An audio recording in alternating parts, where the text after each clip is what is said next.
रिसीपुर और तहसील शिमला ग्रामीण से महासचिव हूँ। सर, स्टेट कैडर से जो नोटिफिकेशन आई है 22/2 को 2025 को, उससे दिक्कत सभी को है। मतलब आप देखें कि अगर जितने भी हम अब जितना भी जो यंग जनरेशन है वो ही लग रहा है। यंग जनरेशन में अगर मैं अपनी बात करूँ तो डिस्ट्रिक्ट शिमला में 260वें नंबर पे प्रमोट मैं होनी थी। अब स्टेट कैडर में चली जाऊंगी तो 3000 के बाद ही नंबर लगेगा, जिसका मतलब है कि हमेशा ही पटवारी ही रहूँगी, कोई प्रमोशन नहीं मिलेगा। फिर जो सरकार बोल रही है कि आपने बताया कि सरकार के द्वारा बोला गया है कि हमारी मांगे मांगी गई है, कौन सी मांग मांगी गई है सर? हमारे ऑफिसेज आप देखें, वहाँ पे बेसिक फैसिलिटीज़ नहीं है, ना पानी की ना वॉशरूम की। अगर आप चाहते हैं स्टेट कैडर में कि कोई भी पटवारी उठ के किसी भी स्टेट में कहते डिस्ट्रिक्ट में चला जाएगा, तो बेसिक फैसिलिटीज़ तो होनी चाहिए हर ऑफिस में। वो नहीं है हमारे पास। हर काम आजकल ऑनलाइन हो रहा है, हम अपने पर्सनल फ़ोन से कर रहे हैं, जिसका हमारे को भत्ता दिया जाता था इंटरनेट के लिए 250 रुपये। अब आप बताइए आज के समय में 250 रुपये का कौन सा रिचार्ज होता है? उन्होंने बोला, मंत्री जी ने बोला कि वाईफाई की यहाँ पर बीएसएनएल से बात होगी हुई है सर, पर आज तक लगे नहीं है वाईफाई। वो ज़रूर हमारे उससे लोकेशंस ले गए, पर अभी तक वाईफाई नहीं लगे। और आप लोगों को लैपटॉप और कंप्यूटर भी यहाँ पर वो सब प्रोवाइडेड है, पर अब कुछ के पास इतने पुराने समय के लैपटॉप से वो आज का सॉफ्टवेयर तो उठा ही नहीं पा रहे। उनको अब बदला जा रहा है। बदला भी जाएगा सर, वाईफाई तो लगेगा लैपटॉप में काम करने के लिए भी। बेसिक नीड तो वही है हमारी। कुर्सियाँ नहीं है, टेबल नहीं है, टेबल है वो पुराने टाइम के, वो आज तक बदले नहीं जा रहे हैं। फर्श टूटे हुए हैं, ऑफिस में दरवाजे टूटे हुए हैं। किसी भी आप पटवार खाने में जाकर देखिए, एक भी पटवार खाना आज के समय के हिसाब से है ही नहीं। ऊपर से वो रिहायशी है, रिहाइश कहाँ करें? उस पर वॉशरूम नहीं है, पानी नहीं है, इलेक्ट्रिसिटी के बिल हम अपनी जेब से दे रहे हैं। फिर सर जो है हमारा, जो हमने मांगों में सबसे बड़ी मांग है हमारी 20% कोटा हमारा वापस देने की। हम 60% पे हो रहे हैं प्रमोट आज के समय में, हर डिपार्टमेंट 100% पे हो रहा है। वही हमारा 20% जाता है जो तहसीलदार HAS के थ्रू डायरेक्ट आते हैं। 20% जा रहा है क्लैरिकल को, हम तो सिर्फ 60% पे प्रमोट हो रहे हैं। 120% कोटा ले रहे हैं हमारे मिनिस्ट्रियल क्लरिकल स्टाफ, 120% पे वो प्रमोट हो रहे हैं। कल की वार्तालाप में भी हमने बोला कि हम अपना 20% अगर हम छोड़ना चाह रहे हैं, 60 में ही हम रहे, तो उनमें हमें उनका 20 में हमें दे दो, हम उनका उसमें चले जाएंगे। अगर ऐसा भी नहीं है 10-10 में हम कर लेंगे। पर ये भी सर कल भी हमें बोला गया कि ये भी उनसे वार्तालाप के बाद ही क्लियर हो पाएगा। यहाँ पर स्टेट कैडर से विरोध है या यहाँ पर जो आपका प्रमोशन का क्राइटेरिया है? State cadre sir, state cadre, अब से स्टेट कैडर में जाएंगे तो प्रमोशन भी तो पूरे ऑल ओवर हिमाचल में चली जाएगी। 20% कोटा तो इम्पॉर्टेंट है ही है ना हमारे लिए। वो तो अपनी मांग है, जो हमारा ही 20% कोटा है, हम किसी और से हक अपना मांग रहे हैं। उस हक के लिए भी हमें लड़ना पड़ रहा है आज के समय में। जी देखिए, मैं आपकी जानकारी के लिए बता देना चाहता हूं कि पूर्व में कई दौर की वार्ता सरकार के साथ हमारी हो चुकी है और सरकार ने हमें पूर्णतः आश्वस्त किया था कि आपका स्टेट कैडर नहीं किया जाएगा, आपकी राज्य स्तरीय एक तबादला नीति लाई जाएगी जिसमें आपकी वरिष्ठता सूची के साथ कोई भी छेड़छाड़ नहीं की जाएगी। लेकिन जो सरकार ने अधिसूचना 22 फरवरी 2025 को अभी जारी की है, उसमें जो है हमारी वरिष्ठता सूची पर इफेक्ट हो रही है और हमें वो कतई मंजूर नहीं है।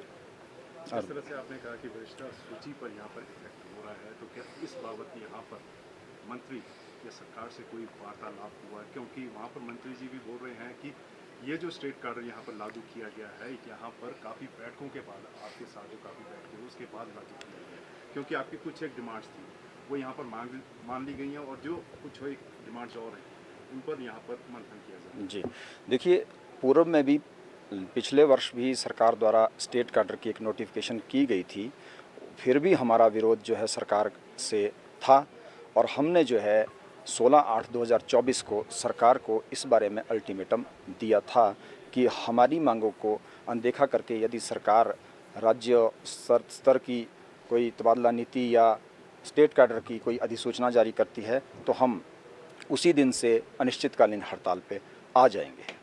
तो आगे क्या रूप रहेगा? क्योंकि जिस तरह से हड़ताल जारी है, लोगों को भी यहाँ पर काफ़ी दिक्कतों का सामना यहाँ पर करना पड़ रहा है और मंत्री ने भी साफ रुख कर दिया है। जी देखिए, हमने पहले ही सरकार को जो है अपनी मंशा जाहिर कर रखी है। जो पिछले वर्ष की 16/8 की जो हमारी प्रोसीडिंग्स है उसमें हमने सरकार को पहले ही बता रखा है कि यदि सरकार इस तरह की कोई अधिसूचना जारी करती है तो हम उसी दिन से अनिश्चितकालीन हड़ताल पे आ जाएंगे। तो हमने सूचना पूर्व में दे रखी है, ऐसा नहीं है कि हमारा प्री नोटिस नहीं है, हमने दी है सूचना। और हमारी मांगों को लेकर जो है वो 24/8/2024 को जो है एक बलवान चंद अतिरिक्त सचिव राजस्व की अध्यक्षता में एक कमेटी गठित की गई थी।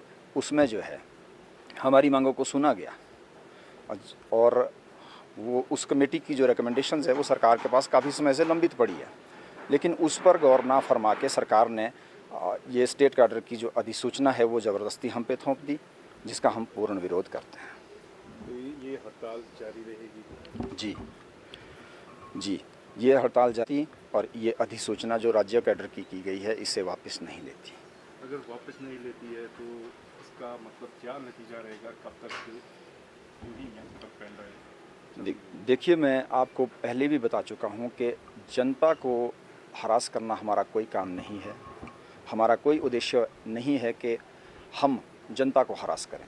पटवारी कानून वो माध्यम है जो सरकार की कल्याणकारी नीतियों को धरातल पे लागू करने में, क्रियान्वित करने में जो है वो अहम भूमिका निभाते हैं। तो उससे हम कभी पीछे नहीं हटे हैं।